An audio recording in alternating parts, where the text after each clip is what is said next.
My person of interest today is Ronnie Day. How far do you and I go back? What year did you come to Australia? It's in the early 90s. 95? Yeah, something like that probably. Because I think, was it the first year that Gary Wright went down with Randy and with Kenny? Listen, I've hit my head so many times. You don't pin me down to a year. I can get to decades, but not years. I know there was two trios that involved Randy and Kenny. One of them was with you, and one was with Gary Wright from Works, Texas. How your life has changed since I first met you. Yeah. Did you foresee the way things were going to go with your kid Corey? Because he's changing the game. Yeah, no, it was Carole and I. She followed me around for 20 years better. She was never involved in racing. We were actually next door neighbors when we met. So next door neighbors. Yeah. Cut a hole in the back fence, did you, Ronnie? Or? No, she was married at the time. Okay. And we were just, I knew her husband and we were friends. And then so they moved out and went away. And then I met her a few years later. She was waitressing and I was at a restaurant and met her. And so then we started talking and one thing led to another. So anyway, and then way down the road, Corey happened. So after 20 years of racing, her clock started ticking, and we started late. But you just made the one kid. If you'd made two or three, imagine what could be going. You could be dominating the world right now. Couldn't afford him.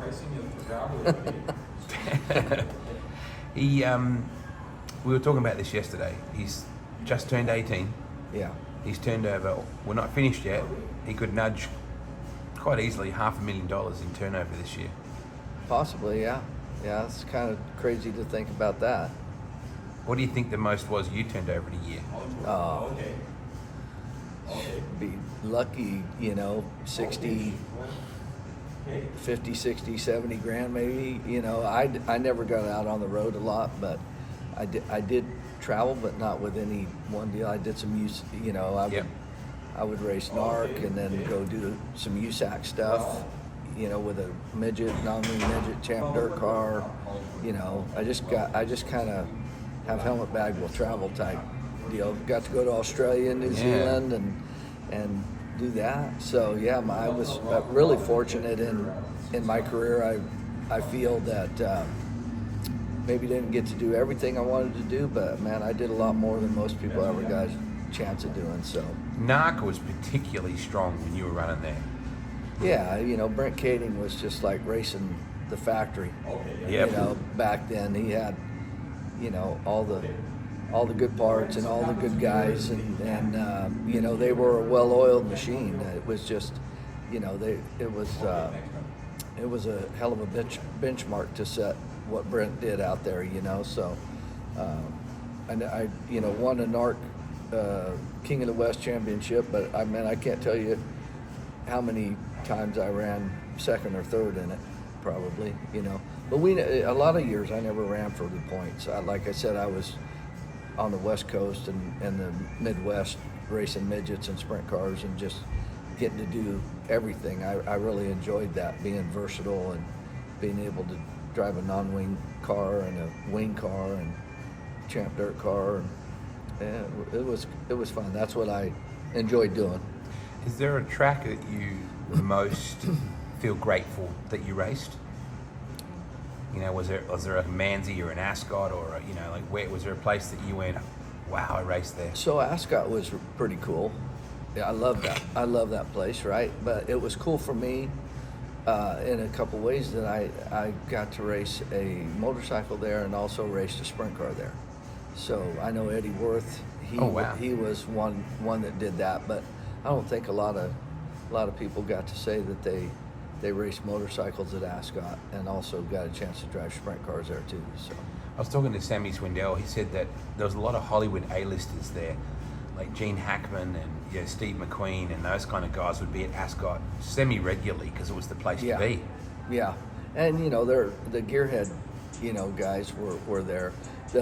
One of the best parts about Ascot always was Bruce Flanders. who was the announcer there, and people would just come to listen to Bruce because he was a nut, such like yourself. Hey, But that's a good thing, there's a thinly veiled compliment in there somewhere. Yeah. Yeah. But yeah, I used to go down there and we would race motorcycles. My early career was motorcycle racing, flat track.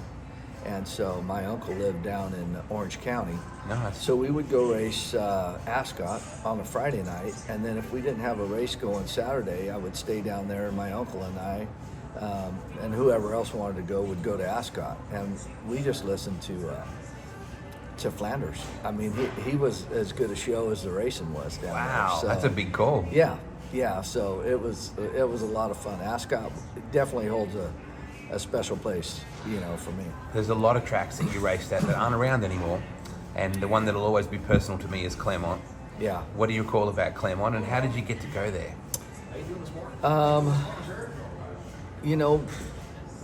I'm not exactly sure who invited me down there. When I recall, I know Hannagan was pushing to get me down there, and I think it kind of went through him. And What a character! I remember Buzzy, Yeah. and it kind of just came about down there. I drove, maybe it was Des Ferris. Yep. I think it was Des, Yep. because I went down there and drove his car. He was also the promoter of Bunbury, right? Yep. And I'm probably messing that name up. But, No, it's Bunbury, but you said it close but enough. I'm American. Yeah. So yeah, and then Claremont was there in Perth in town, and we raced there in Bunbury, and that was just such great people and great times down there. Was so fortunate. Steve Coyle, and Yep. raced. I went down there more than 1 year and raced Coyle's car and raced Dez's car. Just met so many great people and just had a great time, man. The thing that I look back on with pride with you guys coming down was the way that the pageantry, we'd always have you guys go around on the John Day Utes, with the flags up and play Born in the USA when you rolled around. Yeah. And, there was, it was a big thing, the Yanks against the Aussies. Yeah, it really was down there, and it was my kind of first introduction to how different racing is down there versus here in the pageantry and the event. It's a happening. It's Knoxville every week, because we go down there. There's 3 Americans, and there was New Zealand and Australia against America, basically, and it was all in fun. We had a blast. But yeah, when you got to the racetrack, it was a scene. It was a happening, and when it just made you feel like, man, I gotta go whip some ass here to support my country, Yeah, absolutely. And so we raced hard, but man, we played hard too. We had some great times. There was an orange pickup truck last night getting around, beautiful Yes, old Ford. yeah. And the guy was up on the wheel too. Oh yeah. He reminded me a lot of the John Day Utes. Yep. Had you ever seen anything like those guys? No. When I got down, and it was cool because I got to everybody thought we were related, and that's how I got down. Oh, there you go. Right, but we weren't. But we had a lot of fun together. Just such a great guy, great. Showman. Yeah, showman. My time down there was, I'll cherish it always, and got to meet you and Fat Rat says to say hello as well. I mean, okay, all right, yeah, hundreds of other people down there that just made an impression on me and had fun. Maybe one day we can get Corey down there and he can. Don't say that. Don't tease us. It. He's got so much demand on his time. Like everybody wants him somewhere.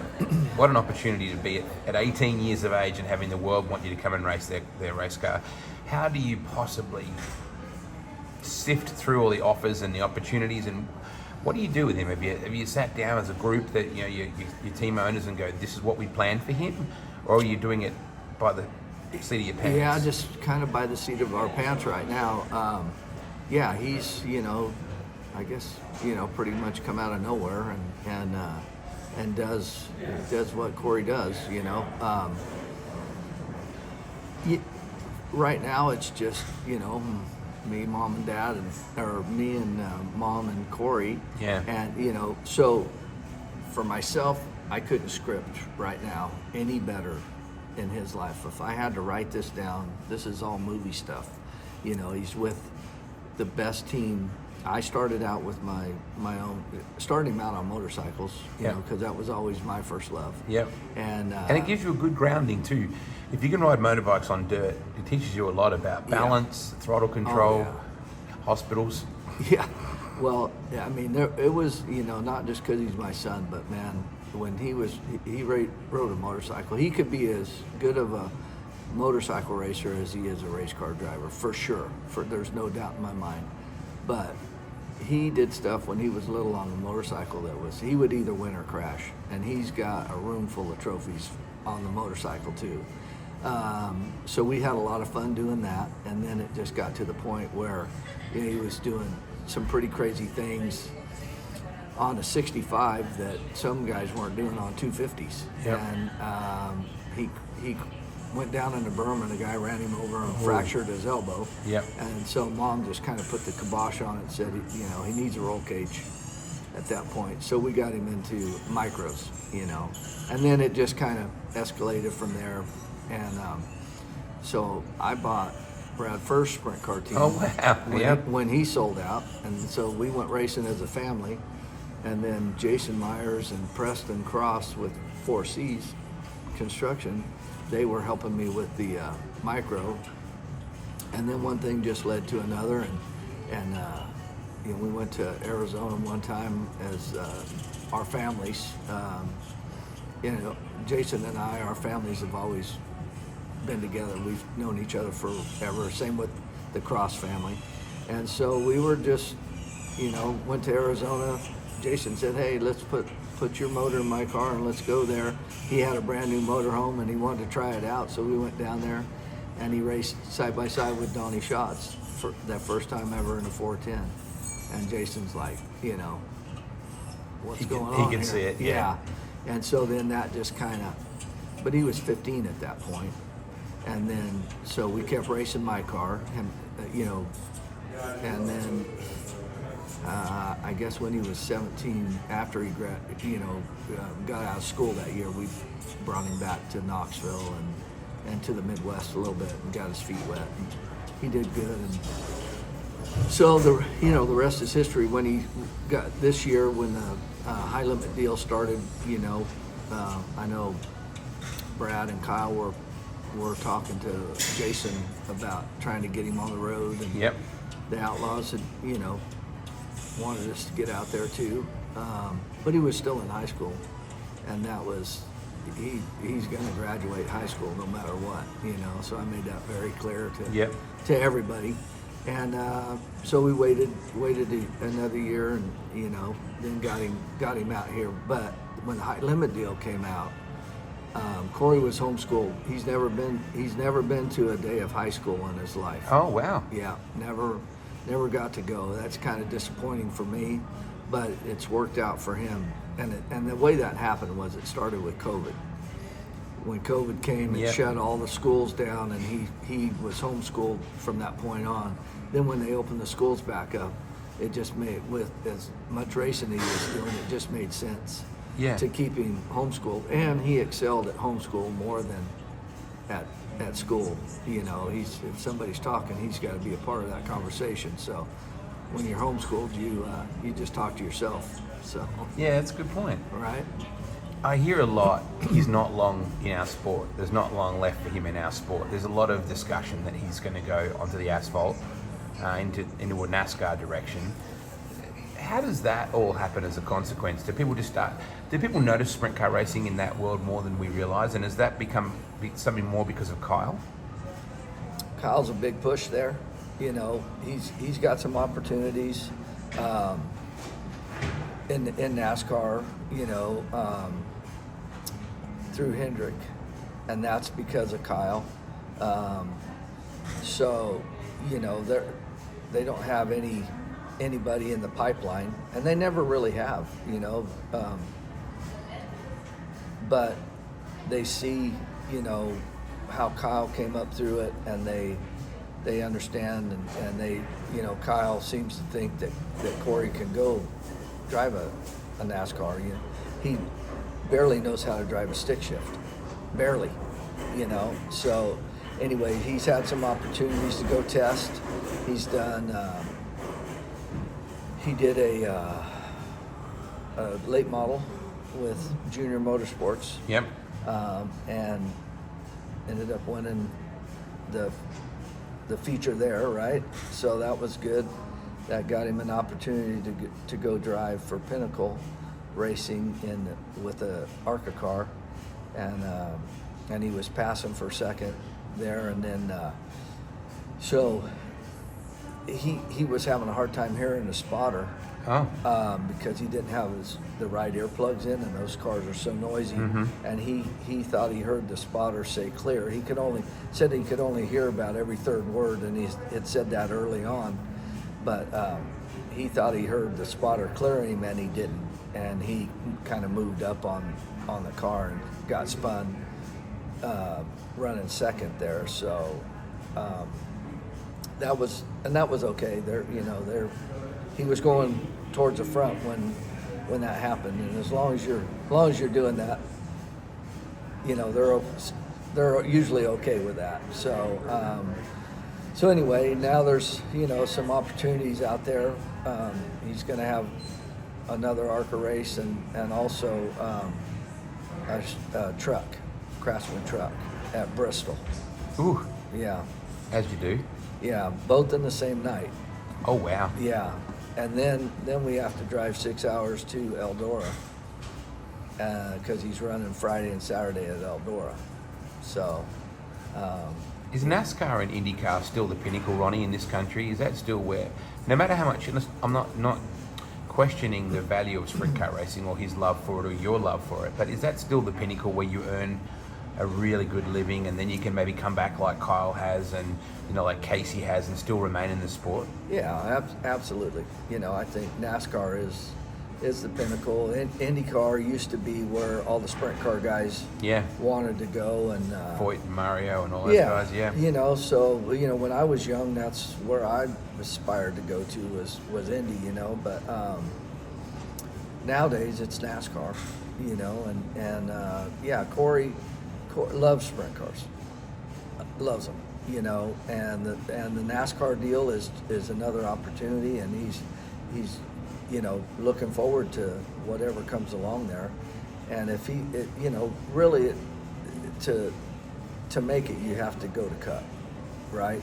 So you know, if he goes through the steps and he's able to get there, then that's going to be a great all-American story, you know. Cali kid, Cinderella stuff right there, you know. So, but we'll see. You know, he's got some opportunities. The door's open. He just needs to go kick it down to be able to, you know, show him that he can do it and that, you know, he deserves to be there. And then we'll just see where it goes, you know. As a parent, you sit on the hill. I was watching Brad Sweet's mum watch, you know, Brad, as she has millions and millions of laps. Just sitting, watching in the stands. You know, there's several parents, James McFadden's parents sitting off to my left. And as a parent, do you go, did my kid just do that? Like the things that these kids do in race cars now, do you go, are you still driving the car? Every lap. Really? Every single lap. So there's no other car you watch in that 24K? No, it's hard on me. I'd rather be out there racing it than watching him drive. It's hard. It's hard. You know, like I tell people, for me, have done it almost 30 years, when he makes a move, like if a dad never raced and he had his kid out there, he's watching that happen, right? Yep. He sees it. Yes. I feel it. I'm in the car. Yes. When he makes that move, I am in it, right? So I've been there, done that, and I feel when he makes a bonsai move on somebody or runs a cushion like he does, I am just like, I'm wore out by the end of the race, you know? So Kyle Larson's dad's not doing that because he never raced. No. Right. So he doesn't have that point of perspective. Yeah, Mike enjoys it probably a little more. He's watching, you know, he's seeing it, you know, and we're all in awe of what Kyle does. But Yeah. you know, for me, I am still, you know, like standing on the fuel tank, hanging onto the roll cage with him every lap, you know. So I'm wore out. The thing I love the most about our sport, Ronnie, is the stories. The race cars are cool, but I see Tanner Holmes' kid sister wrenching on his car. Yeah. You know, and I see his mum in the t-shirt trailer, his dad driving the truck. Yeah. The family, the Eisenshank twins, Donnie's nieces. Yeah. There's some phenomenal family stories. Flesh and blood will always be cooler than steel and wheels to me. Yeah. Your wife, you said to me before that you'd be nothing without Carole. I want to revisit that because she doesn't get to come to many races. She has to help back home running the trucking company. Yeah. Must be tough on her. It is. That's her baby boy. Absolutely. Yeah. It's you know, it's hard on me too. It's hard to leave her doing that when I get to go out with him and watch, you know. But yeah, I mean, she's been a huge. I would be like I've said before, I'd be a drunken sailor probably without her. She started racing with me, and I was just, you know, having fun and racing, and I had one truck, and you know, we were just, you know, traveling, you know, her and I just around having a great time, and you know, then I started getting more trucks and having more responsibility, and then you know, just racing local races and having fun, and then you know, her clock starts ticking, and it's getting later in life for both of us, and so we started trying, you know, to have kids, and so I had, you know, I was 47 when Corey was born. Yep. So, you know, there was a couple miscarriages between him, and That's so tough. that was tough, and you know, so I mean, he's kind of a little miracle baby, you know, for us for sure, but you know, he almost didn't happen, so that's pretty cool, you know. And then she just traveled so much with me, and then as Corey started racing, she was there every night. You know, we did it as a family through the motorcycles, the micros, the sprint car, and then now that he's on the road this year, you know, it's hard, you know. I have 4 beautiful sons. All I want is for them to be happy and be good people. Yes. If they've got a skill as well, that's great. If they can live their dream, that's better. Yeah. But he's a good boy, Ronnie. Yeah. That's, I think, what you and Carole will be most proud of. He's a good person. Well, it's been a lot of work, believe me. And I'm dad, and he's 18, so you can imagine what that's like. But I am dad. I'm not his best friend.